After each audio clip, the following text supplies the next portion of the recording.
A line from a general officer's letter to the Marines he commanded in the invasion of Iraq. This is just the day just before the invasion in March of 2003. Had a simple yet profound statement that read, "You are part of the world's most trusted force. Engage your brain before you engage your weapon." Now, this statement stressed the discipline that each Marine must implement in order to protect the civilian population in Iraq. Hello, my name is Perry Burke, and today I will be speaking to you to commemorate one man's selfless service, not just to country and corps, but to all those that he may meet along life's journey, especially to the civilian populations of the countries where we are at war. Now, my hope is that by the end of this presentation that you will understand more about the man, the myth, the legend, current U.S. Secretary of Defense, General James Mattis. In this presentation, we will take a condensed version of the journey that he took on his way to becoming the current U.S. Secretary of Defense. James Mattis was born in Pullman, Washington in 1950. He enlisted in the Marine Corps in 1969 as part of the ROTC program, and ROTC stands for Reserve Officer Training Corps, as some of you may have heard of this before. Upon earning his bachelor's degree in 1971, he was, within the year, was commissioned as a second lieutenant in the Marine Corps in 1972. Now, Mattis served in several different units, was promoted through the ranks of first lieutenant, captain, and then as a major, he served as the commander of a Marine Corps recruiting station, Portland, Oregon. Once promoted to lieutenant colonel, Mattis commanded 1st Battalion, 7th Marine Division in the Gulf War. Now, it was in the Gulf War that he was then promoted to colonel and was given the call sign Chaos. And a lot of people have heard him referred to as Chaos. And this isn't because he's chaotic. It actually is an acronym that stands for Colonel Has Another Outstanding Solution.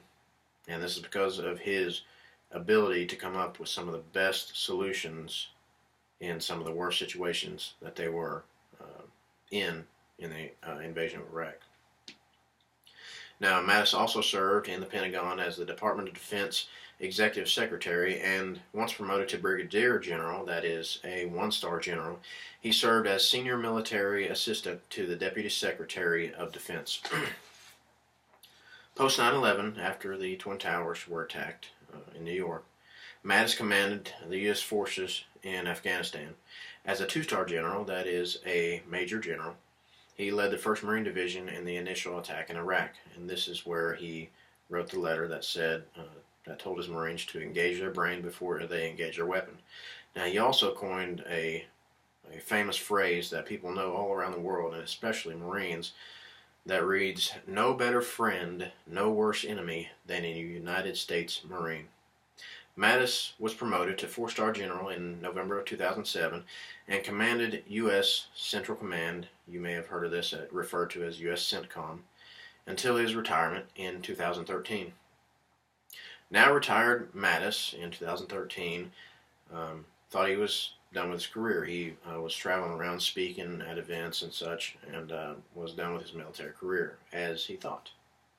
But in 2016, newly elected President Donald Trump selected him to be appointed to the office of United States Secretary of Defense.